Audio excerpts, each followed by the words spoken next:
Thanks for tuning in to Halton News right here on your TV. It's Wednesday, September 16th, and I'm Jessica Kading. 10 new cases of COVID-19 have been reported in Halton since yesterday, with 6 recoveries recorded since yesterday as well. Our new current total number of active cases in the region is now 64. 5 of the new cases are in Oakville and the other 5 are in Milton. Burlington currently has 13 cases. Oakville has the highest number of cases in the region at 28. Milton has 18, and Halton Hills has 3 people who have tested positive. School bus drivers have a big responsibility as they are trusted with driving our children around safely. Constable Tarasso of the Halton Regional Police had to lay charges on one of those drivers today after he caught a female bus driver using her cell phone while driving around 16 students in Oakville. She has now been charged with distracted driving.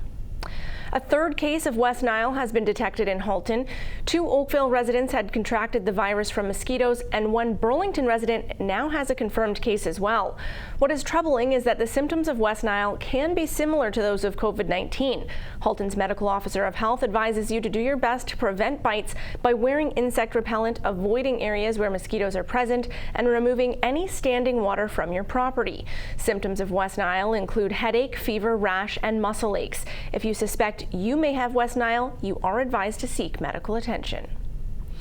Making masks mandatory for students from grade JK to grade 12 has caused some controversy within the Halton Catholic District School Board. Parents against the idea of kids between JK to grade 3 in particular wearing one have been asking the board to rescind that decision. The board held a meeting last night to discuss and vote on this very issue with delegations from people who were both for and against it. After a lengthy discussion, the board voted to keep the current policy. We reached out to Milton Board Trustee Patrick Murphy this afternoon and asked him why they stayed the course on the decision. He says it was a difficult choice. First, it has to be taken in the context of it being a school environment. A school, we're mandated to be in the conventional system. So initially, most of our understanding was to expect to be in an adaptive model where the classroom of 30 children is split into 2 cohorts, 15 attending on 2 days and then the other 15 on 3 days. Social distancing is greater. There isn't as much risk, let's say, to wear a mask. For example, if we had 15 students in a classroom, many of the classrooms we would be able to remain 2 meters apart. On July 30th, the directive came down that the elementary panel is going to go back in a conventional model. So we're going to have 25 students or so in a classroom. So at that point, we realized we have a problem. In Halton, our classroom utilization is well above provincial averages. We're in Milton, let's say, for example, on many schools, we're 160, 200%, even 220% utilization. So the physical building, we have 220% more students attending that property than the physical building was designed for. Therefore, social distancing is impossible. That brings up a concern for us. The other element is, so if we said, well, if we have young students who have trouble self-regulating because of their developmental phase, that's understandable. Well, can we have a situation where they don't attend school then? And the answer is no. We have a directive from the Ministry of Education that we have, and the Education Act dictates that we have to follow the directives.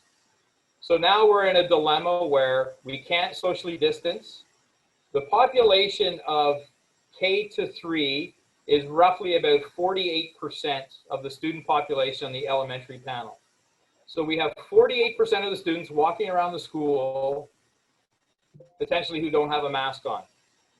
That posed a problem. It posed a problem to the other students. It posed a problem to our staff. We had to make a decision, the lesser of all evils, and that decision was to then work towards educating and motivating and teaching our younger students to wear masks. Melanoma is one of the fastest growing cancers worldwide. More than 1,300 Canadians die from melanoma every year, but unlike many cancers, you can take preventative measures against getting melanoma. Nikki Wesley has that story. Approximately 8,000 people in Canada will be diagnosed with melanoma this year. Another 80,000 will be diagnosed with some form of skin cancer related to UV exposure. As we head toward cooler temperatures, we may forget the importance of sun safety. Melanoma Network of Canada founder and chair of the board, Annette Sear. Sun conscious and sun safety is a year-round challenge for everybody. I think people forget about it when the weather turns a little bit cooler, right? And it's really not associated with heat. The association is with UV radiation. So the sun's rays can be very strong at this time of year, right up until November.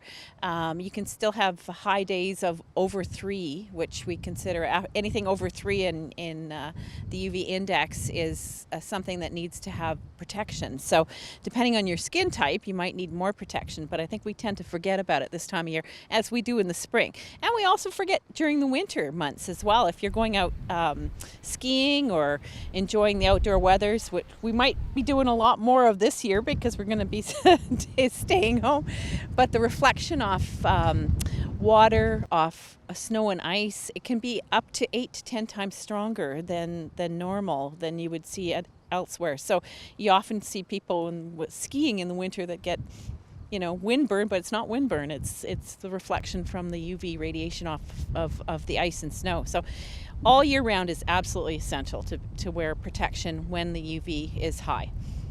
Sear says we need to change our collective thinking about what healthy skin looks like. If your skin is changing color and tanned, we often, associate that with health, but actually it's damage to the skin. So what you don't want to do is tan, and you want to protect that skin and hopefully maintain the vanity of your age and be healthy looking just in your natural state. The 9th annual Strides for Melanoma Walk will take place on Sunday, September 20th. We're very excited about it. Obviously, it's a little different this year than it has been in prior years. We're doing virtual right across the country. In some ways, that makes it a little easier for some people that don't have a walk right in their community, but you can join right up until Sunday. Sunday's the day. We're going to be out there anyway, and you can walk in your community, go for a bike ride, do hopscotch, whatever, do something active, bring attention to the cause, and you can do it anywhere. So that's the good news this year. For more information about melanoma and to sign up for the walk, go to melanomanetwork.ca. The website also has several contests running to help raise additional funds. It's a tough year for charities right across the country. We're not exempt from that. We've had to cancel a lot of our fundraising initiatives over the spring and summer, and we just encourage people to join in and help us in supporting other patients that are going through a sometimes very devastating diagnosis. Reporting for Halton News, I'm Nikki Wesley. If you head out to Milton Public Library at FirstOntario Art Centre, you'll notice a canoe placed out front, decked out in art, and used as a planter. Halton Environmental Network installed this piece of art just this morning. Let's take a look. The canoe gardens are a joint partnership between Halton Environmental Network and Art House to use art to inspire environmental action within the community. So the canoe is one that wasn't able to be used as a canoe anymore. So rather than it going into the landfill, we're now using it as the canvas for our art. I'm an art house artist, and they had brought me in to do a Culture Days event, and I was involved in basically running the program from beginning to end, or the art part of it. So the children came in and they put on the first substrate or the first painting on the first day, and then on the second day we got a little bit more creative. I gave them an outline, and they each had a pen to put on their mark wherever they liked. So that was something that I had designed for them, and I'm very excited to see how it turned out. Everyone had their own mark to put on, and it was just nice that after a whole year almost, we finally took it out, and those beautiful signs and designs that they had put their mark on are still vibrant, and for them to see and explore. And also, every time you look at the canoe, there's something different to see, really. We believe in the arts. We believe in the power of the arts. And the environment seems to play into that in a beautiful way.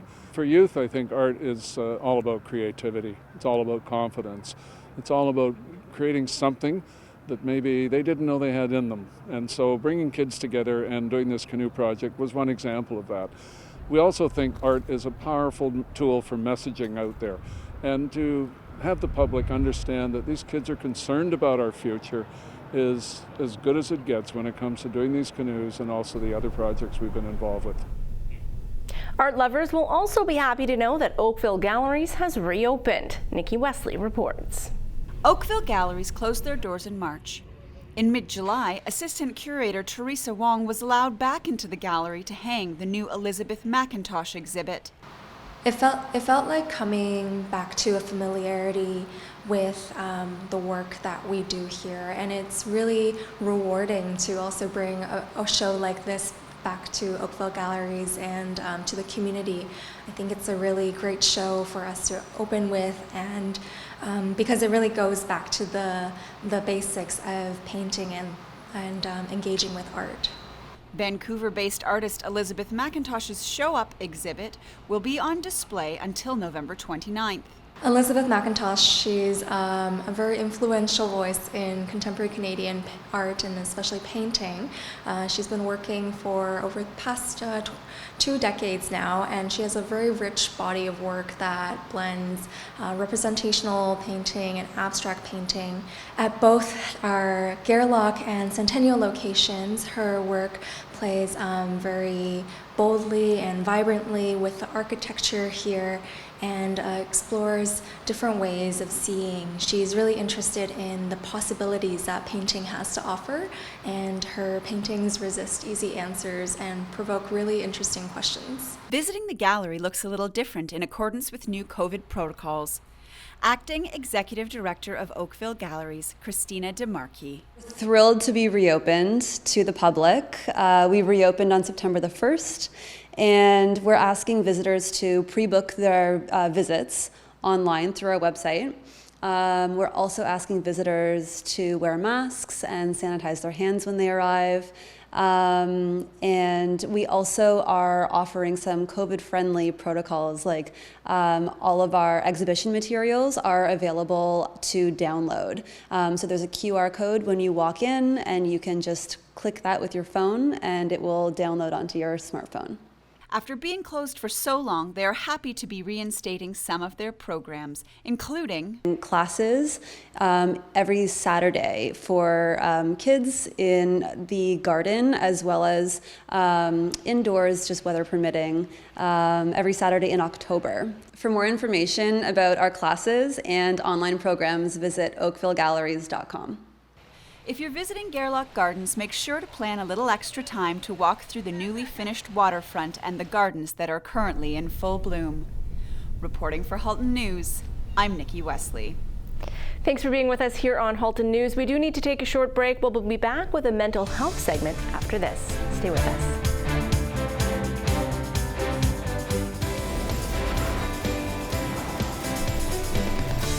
Thanks for staying with us here on Halton News. September is Mental Health Awareness Month, and each year 1 in 5 Canadians experience a mental health problem or illness. Burlington MPP Jane McKenna is hoping to improve awareness and attitudes towards mental health so that we can increase the opportunities for early intervention.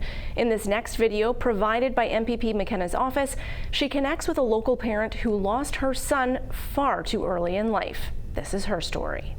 Natalie, thank you so much for being here today. I just wondered, how has mental health affected your family? So my son was in his senior year at high school.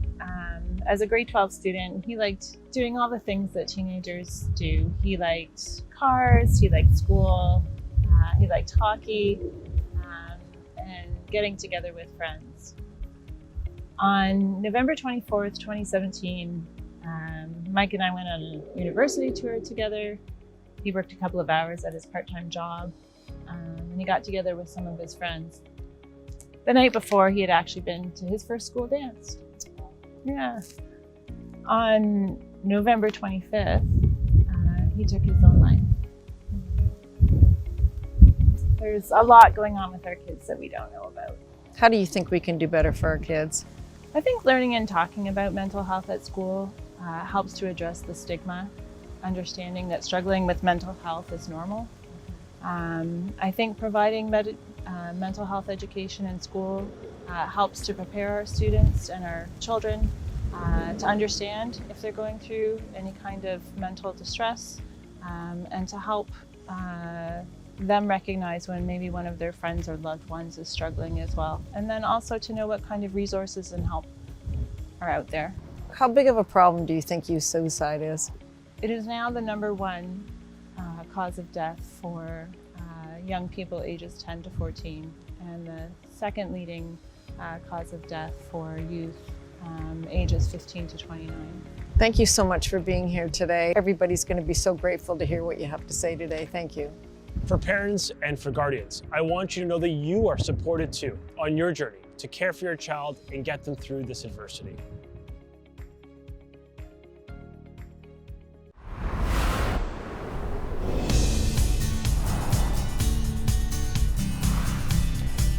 What a beautiful day out there today. Here's a look in downtown Burlington as we look at our 5-day forecast. I really hope you were able to enjoy some of that sunshine today because we do have cooler temperatures ahead.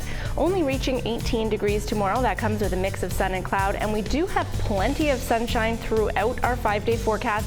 But as you can see, much cooler temperatures, only reaching 15 on Friday, Saturday's high 14, 16 on Sunday, and 18 on Monday. Slightly warmer, but still much cooler than we have been experiencing lately.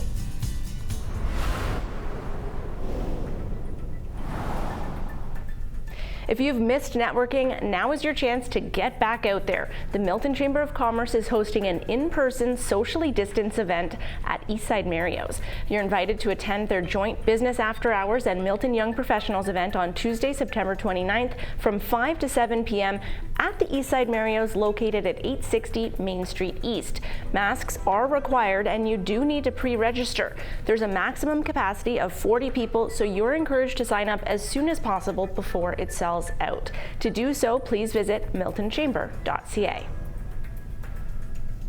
And now a look to how some of Halton's top companies performed on the markets today.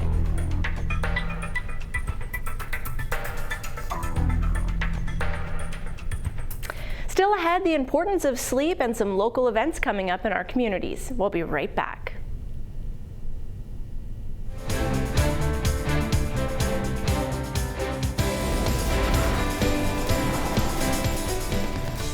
Welcome back to Halton News. I'm Jessica Kading. How many hours of sleep do you get a night? Do you think it's enough? And is it quality sleep? A local psychiatrist explains why you should prioritize a good night's sleep each and every night.